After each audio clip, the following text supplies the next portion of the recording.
Hey, it's Rachel from the Life Facilitator, and I am doing a end of the month flip through of October in my passion planner that I've housed in my Webster's Pages composition planner.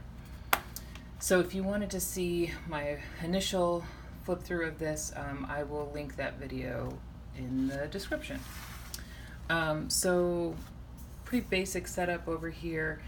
I did include one of the standard dories, Cocoa Daisy standard dories, for notes and brain dump type things, and then I didn't finish using the rest of it, but I don't ever really mind not finishing an insert because I will likely just cut up these pages and use them elsewhere.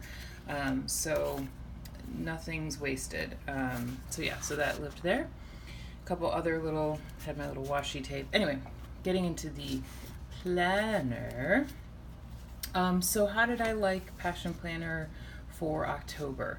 I liked it a lot. I thought it was great. I loved being in a bound book. I'm sorry, everything's a little wobbly. I'm trying not to make things wobbly, but what I'm finding is I do really prefer a bound book, whether it's a traveler's notebook or something like this, just because I like not having any interference when writing, and it's also a lot easier to write on surfaces that are not a desk. So like if I'm planning on the couch, which actually happens quite a bit,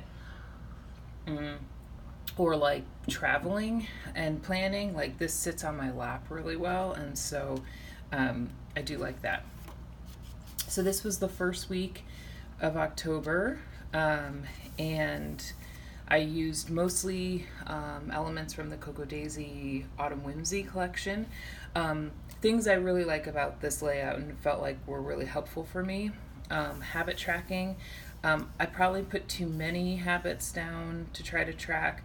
I've narrowed it down since. And I really tried to use this more as like a overview of what I sort of attempted to do during the week and not necessarily what maybe actually got done. Actually, no, now that I'm looking at it, a lot of this is stuff that actually got done. I liked having the different boxes down here for different checklists or different things I was trying to, coordinate. And generally, and I love the lines. I do like that this is a lined planner. It's hourly, but it's easy to cover up the hours if you need to. One thing I will say is I think the lines are maybe just a hair too close together, and I would have preferred something a little bit wider.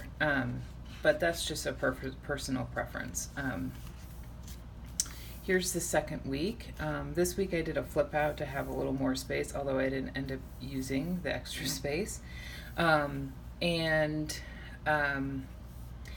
really liked this layout. I mixed in with this layout some, I'm trying to use, actually let me show you. I have this fall pouch that has a bunch of just extra fall themed items in it that I have been hoarding, and so I was trying to use them this month. So this week was a lot more of like use your stash layout, and I really like how it turned out. I think this looked good and I got stuff done, and so that was nice. And then this week I went out of town, and I knew I wasn't going to use this planner when I was traveling, and so I don't mind that it's blank. I know exactly why it's blank. That's fine with me. And then this was the last week of October, first week of November, and again was trying to kind of use elements from my planner pouch, my planner stash. A lot of this is actually Virgo and paper, and it came from a New Year's kit, but I actually was saving it because I knew I wanted to use it in the fall.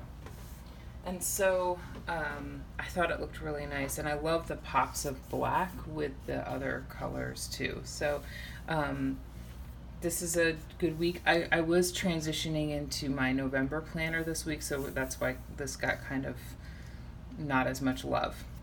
But that said, it was definitely still nice to look at.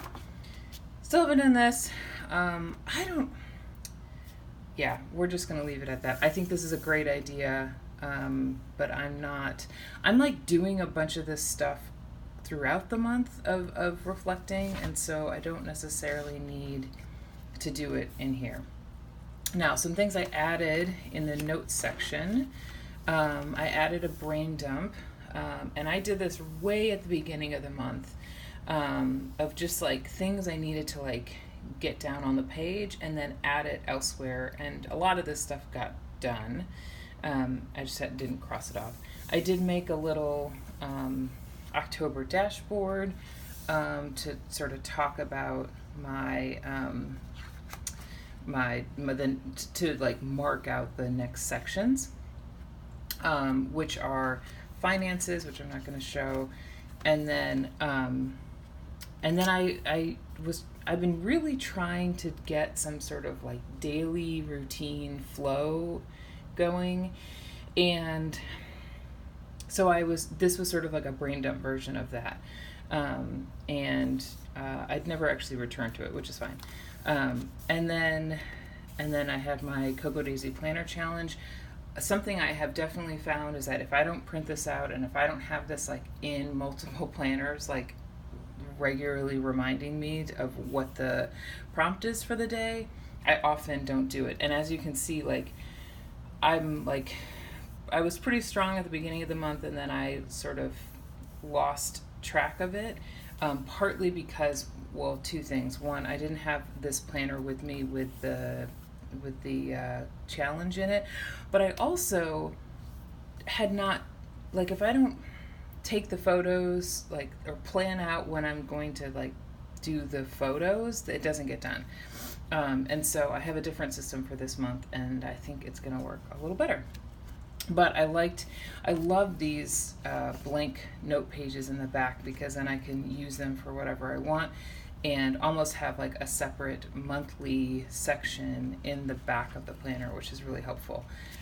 These were just I was just kind of playing around with some stickers, and I may do nothing with this. We'll see. But yeah, so that's how I used this planner for the month of October.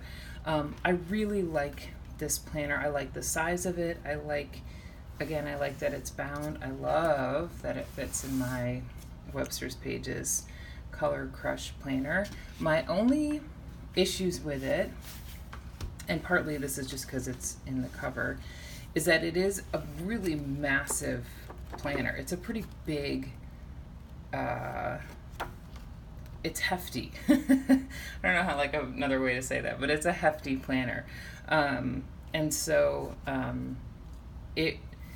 it definitely is like in the running for 2020. I already have a 2020 passion planner, and it's definitely in the running, but I'm still auditioning with some other ones. So this was a really fun planner to play with for the month. Definitely, again, love that it's bound, and I love it is portable, but it is kind of heavy.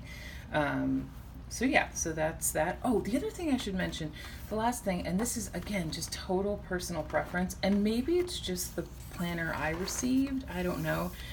I keep trying to like see this on other people's videos, but if you notice, the pages are grayish. Like they are a tinted page. They are not bright white.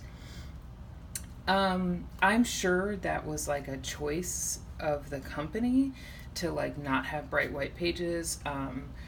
I personally prefer bright white pages, and is like the reason I don't know, I don't mind the pages, and once stuff is on the page, it's not very noticeable. But like on a blank page, it feels super noticeable that the pages are gray. I don't know. Anyway, that's, again, all of these things are personal preference. And I'm still figuring out what my personal preference is. And so, yeah, so that's just something to note as well. Yeah, so I hope you enjoyed this video.